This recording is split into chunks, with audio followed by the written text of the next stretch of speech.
African American Legend series highlights the accomplishments of blacks in areas as varied as aviation, sports, business, literature, music, politics, and education, as well as health.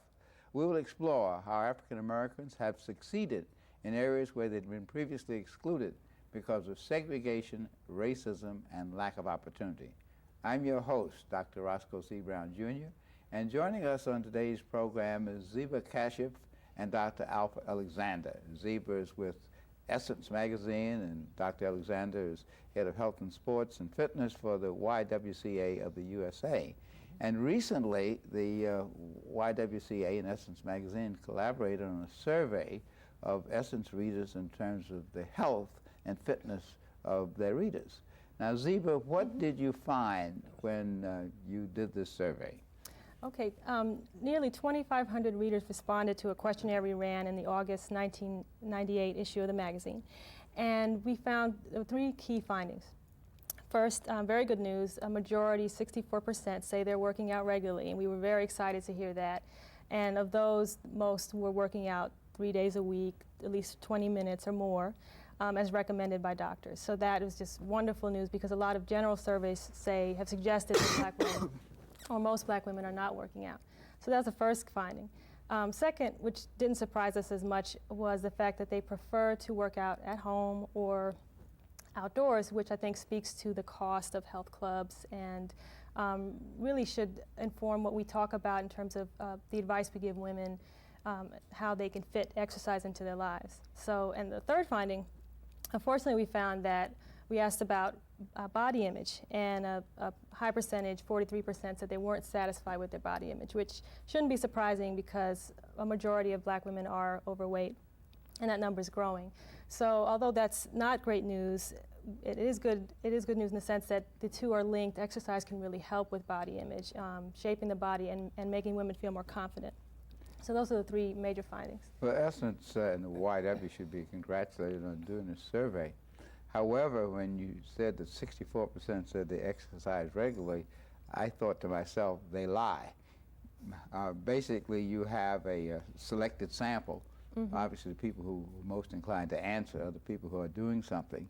And I would say that's clearly a very high figure, but it's good that they think they should exercise, whether they do or not. Right. That's another story.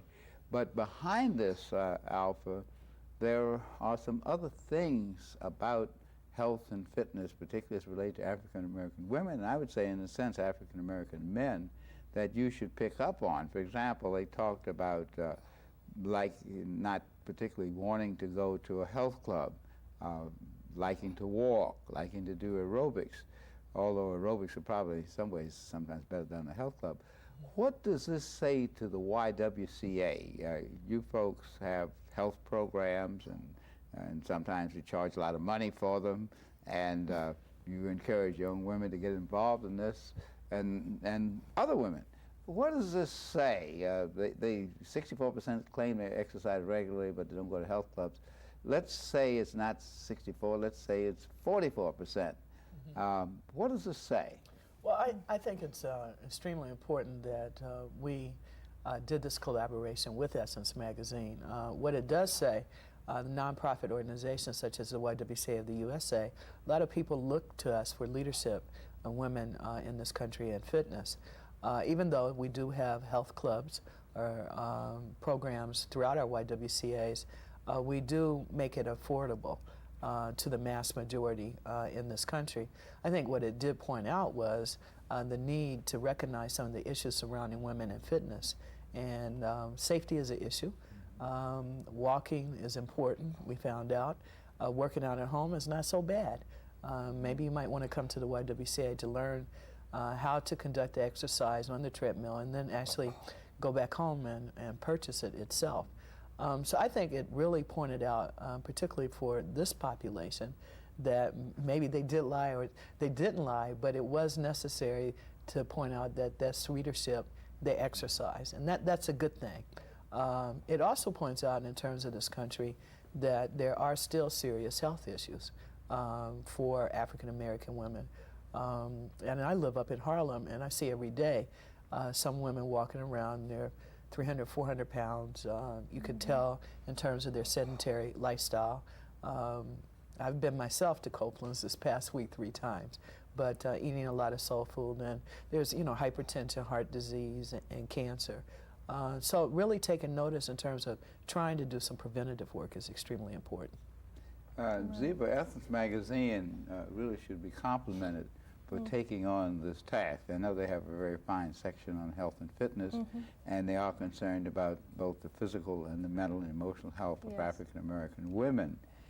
And when you started doing this, was the motivation to see if you couldn't find out what African American women do in exercise so that you can get more advertisements for exercise products or clubs? Or was it to do some consciousness raising? Because in a sense, you've already done consciousness. What was your motivation in getting into this? The motivation really was as we increase our commitment to the reader's health and well-being, we started increasing the number of pages, and we started a fitness page exclusively devoted to fitness, and we wanted to find out what the readers were doing, number one, and also what they weren't doing and why. And that's another part of the survey. Another question we asked was, of those who don't exercise, why? And we found out the answers are, as you might expect, lack of motivation, lack of time, and lack of energy. And all of those can be addressed by just getting started and making a consistent effort. And even though maybe not all of the 64% are working out every day, that's at least a majority who are thinking about it and working out at least one day a week, and that's a beginning, and that's what gets you motivated once you start to see the changes. So we really wanted to find out what the readers were doing, and why. We also found that the main reasons they exercise is to maintain or improve their health or to lose weight, and those are wonderful motivations. How about looking good? Looking good, I think that comes in with... really do look good. Looking good. That comes in with the losing weight part and wanting to have a toned appearance, and the body image part, again, that's very important. But exercise is really the answer for, as Alpha said, preventing disease and also looking good, which is what, you know, a lot of sisters want to do. Now, you edit this health and fitness section. As a result of this survey, what are you going to change about the way you present fitness images and issues in your magazine? Well, we're going to continue to increase the number of pages as much as we can. We're focusing on fitness. Are you going to help them to get strong by lifting a heavier magazine? No. By giving them more examples of, for example, we have every month a How I Got Fit profile of a black woman who has started exercising and talk about how that changed her life. So we're going to continue to do things like that and focus exclusively in our June issue on fitness. So the more we show women examples of how other women are doing it, show them images of active, fit women, I think that's going to increase the dialogue. Another purpose of the questionnaire was to just increase the dialogue, the conversation about the importance of physical activity in our community. We don't talk about it enough. Even though this survey shows that a lot of women are doing it, we're not doing it as much as we should, really, to start to turn around some of those negative statistics that we hear about all the time with hypertension and diabetes. So I think the more we talk about it, the more articles we run. Essence has a fitness component in the music festival that we have in the summer and the 4th of July, and also in our mall tour. So the more we're talking about, the more we're doing, I think will help make physical activity a part of our daily lives and not something that we're thinking about we have to fit in whenever we can, but something that's just a basic part of our lifestyles.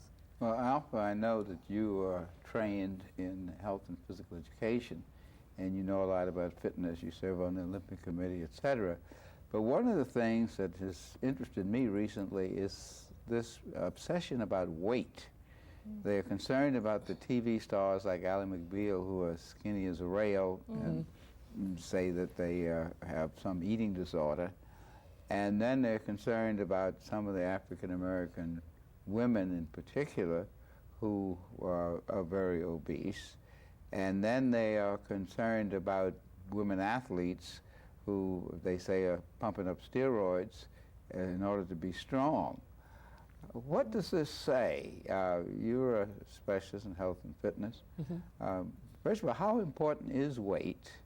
What are some of the considerations that cause people to be heavy or fat?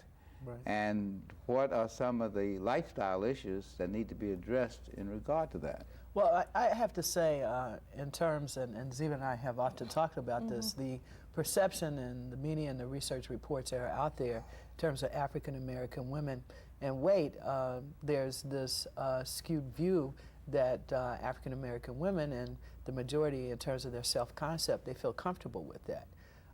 So say it be. Who says they the women that they have surveyed or they've done research on, that their body image, they feel comfortable in terms of being obese. But 43% of your respondents said they were dissatisfied with their body image. Well, exactly.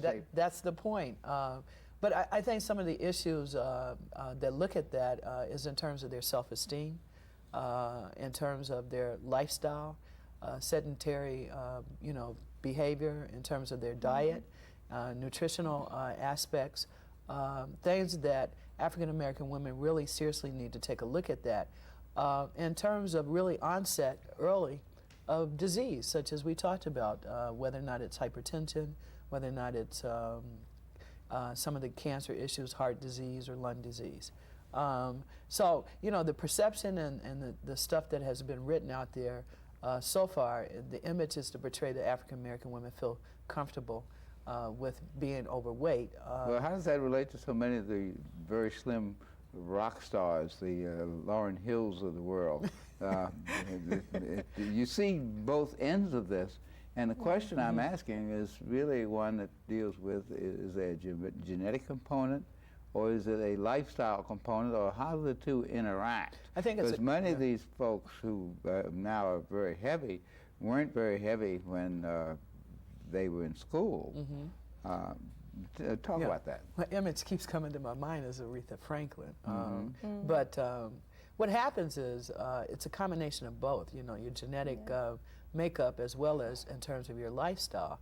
And then, too, the readership response back from Essence geared toward the older women population, not necessarily in terms of the youth. It's where we're trying to, make what constitutes an older woman in today's society? I would say, well, not for me, but 20, 25 on up in terms of the older woman population versus, let's say, targeting 6 to 18 or 6 to 24. That's a very interesting point, because we talk about like 25 or 30 as being old, which obviously it isn't. At the same time, there are many seniors exercise clubs in the Y, I know here in New York, where the women average 60 and 70 and do tremendous aerobic workouts. Right. In fact, my favorite is a 90-year-old that we have actually working out in the YWCA. But, to say all of that, I think African American women have to really know that menopause sets in, the lifestyle in terms of your metabolism slows down. You hit around that 29 or 30 age, you just don't process the food the way that you used to. So what's the antidote? What do you do differently then? Well, a combination of a lot of things. Looking at your diet. Also, really exercising is extremely important, which and the norm right now is 3 times a week. Ziba, you want to hop in there? I exercise, the diet. Those are the two. Except for how long a period of time? Factors. 10 minutes, 25 minutes, an hour? At least 20.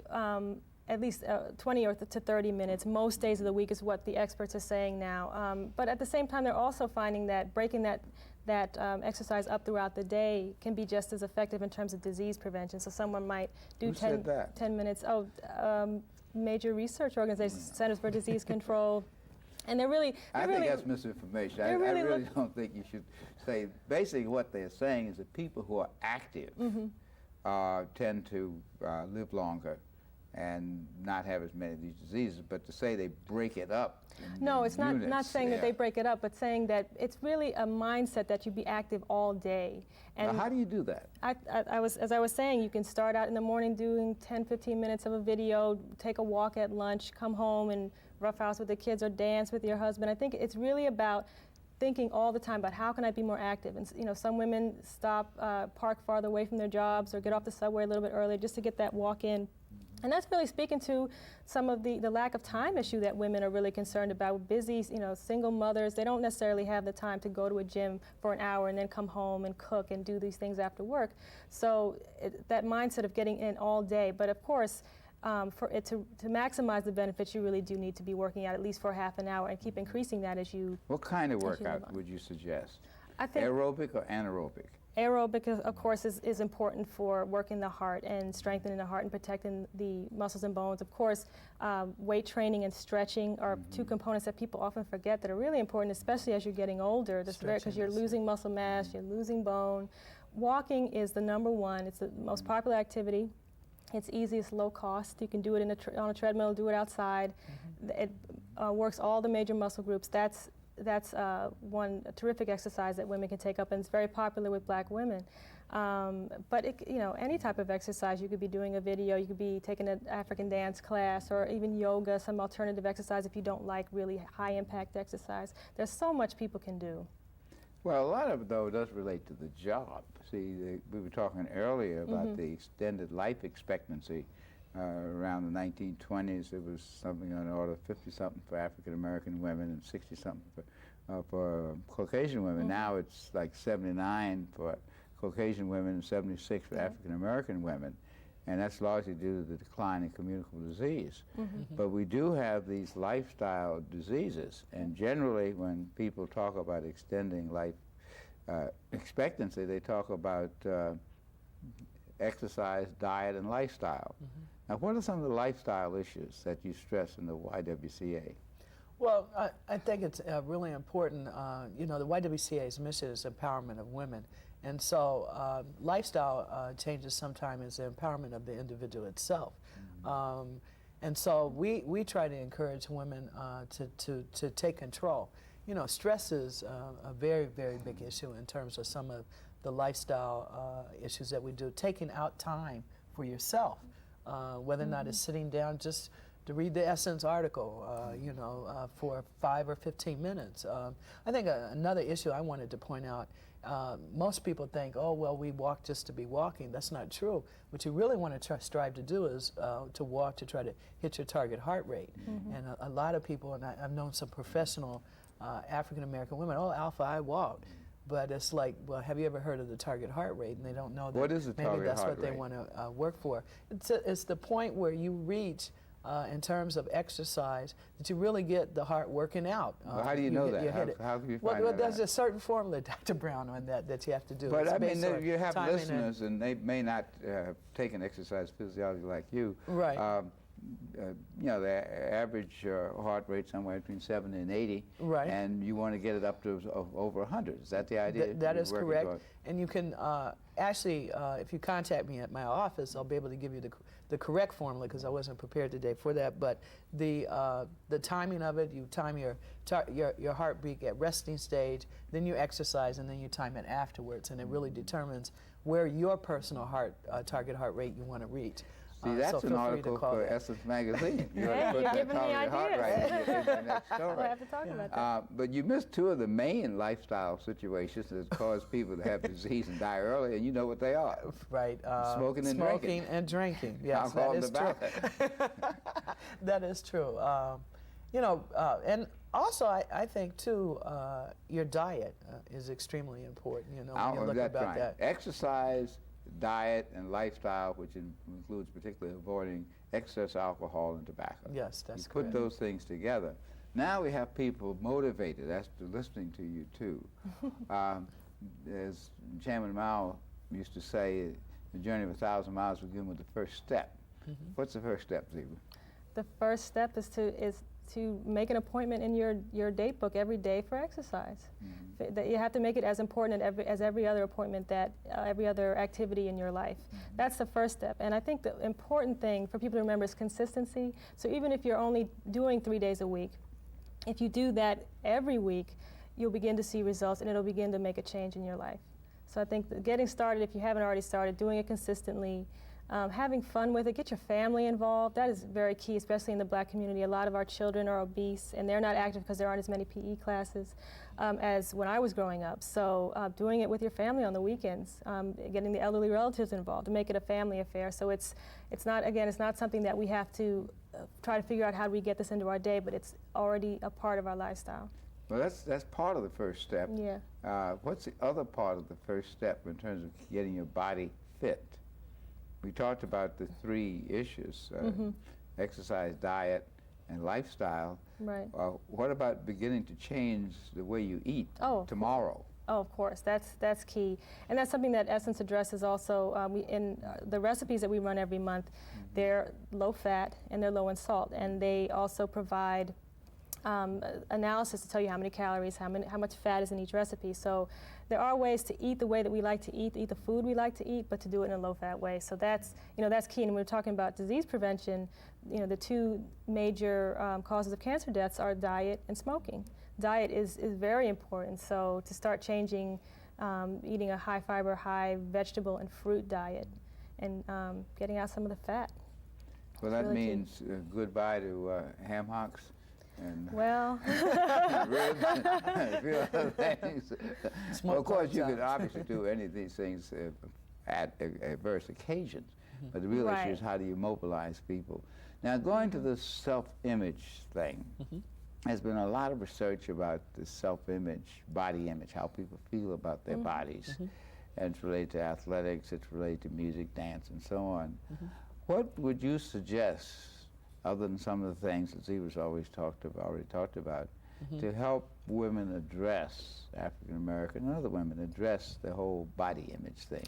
Right. I think it's extremely important. It's not about how others perceive you. It's how you see yourself.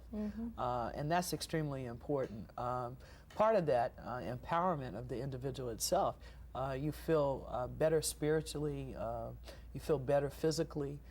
Susan Taylor at Essence Better magazine, physically if you do what? If you work out, if you want to have the goal. My neighbor actually said, "Alpha, look, I've lost 14 pounds." It's because she finally took that step. But that you she wanted couldn't that drive. notice it. Well, no, I didn't, because she has a considerable amount of way to go.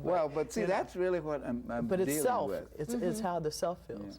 Well, but the self may be at variance with what you need. It is clear that there's some people who are grossly overweight. Yes. And if they address it sooner than later, they have a possibility of extending their life. Now, there may be people who say, I like the way I am, and if I die early, I die early. That's okay when you're young, but when you get older, you don't want to think about that. So what other things can be done in terms of image? Now, you talk about empowerment, but there's some people who say, well, look, I like it. I'm a really hefty person here, and they love me. I've got a lot to hold on to.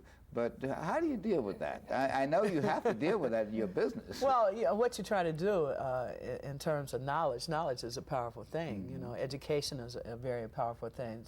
Doing things like the collaboration with the YWCA of the U.S.A. and Essence magazine, I think it's a landmark survey that's been conducted. It's never been conducted. So educational is important. Changing your lifestyle, changing your diet, making yourself feel good about yourself. And not particularly being interested in what other people think. It's about you and how you feel. What about these before and afters? Do you do anything in the magazine how people were before they started exercising and now what happened now? Yeah, and those are some of the most popular articles. And every time we run one, someone in my office asks, "How can I lose weight?" And those are empowering stories because we can show women how it's done. Again, showing them through example. But I think getting back to the body image, I think an important message is that it's not about being skinny or being a particular dress size.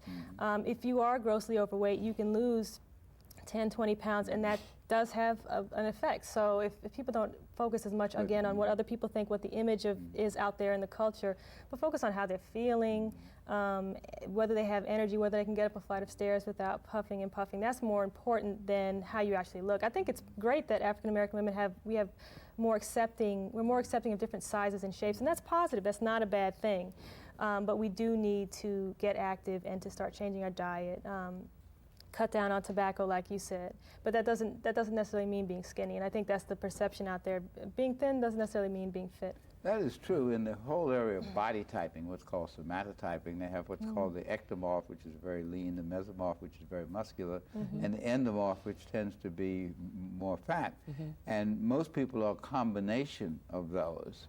So one of the pieces of advice is to help people to understand what their basic body type is, which comes basically from the genetics that they inherited from their parents. and their grandparents. So it does require a lot of education. I think Essence should be congratulated, and the YW as well, for taking this on. Now, what are you going to do in the YW, in your program, to change as a result of this wonderful survey? Well, you know, our mission is the empowerment of women, and also to work in the area of diversity and racism. And I think by joining forces with Essence Magazine to elevate this issue, to have a document available, to have articles run, it really educates as a whole. Once I go back to my office today, we're mailing out the article and also the executive summary to all of our associations. So people are starting to call it, they're asking it, they want it available for their membership. And that's whether or not you're blue, green, yellow, white, or black. I think it's very important that people become knowledgeable about that. So that's one of the efforts, because you know, advocacy is very important in the YWCA of the U.S.A. If you're not knowing something about something, you just got to do it and make people aware. Now, Essence, you said you're going to expand your pages and so on. Right. What about the whole area of exercise equipment, exercise clothing? Because I noticed many times the first step that people do when they go to the exercise is to go to the store and get some tights and some shoes so they can look good. Are you going to do much with the sporting goods and the other businesses in terms of advertising and Essence? Well, we're working on that. We just started reviewing products in the magazine on the fitness page, so we can help people decide how to get that treadmill without spending a lot of money, what to look for, how to choose a sports bra. And we know if you look at folks in Chicago, New York, Atlanta, they're wearing fitness apparel whether or not they're working out. So it's already popular. We just need to encourage the sporting goods manufacturers to advertise in a way that appeals to us, because that's something that's also a problem. You don't see many of us in ads or on television advertising these things. So we're starting to do more and more of that to help people make those kind of decisions, because if they're working out at home and outdoors, they need equipment. You know, they need the exercise mat, they need weights. So, you know, we're helping them to make those decisions and not spend a lot of money. As you know, Essence has been a breakthrough magazine for African American women for many, many years. And I know Susan and Ed and Clarence Smith, and you should give them the encouragement that you get from the general public and from Dr. Alpha Alexander, because both the YWCA and Essence Magazine should be congratulating on looking into the health and fitness of African American women. Glad to have you with us on today's. Thank you.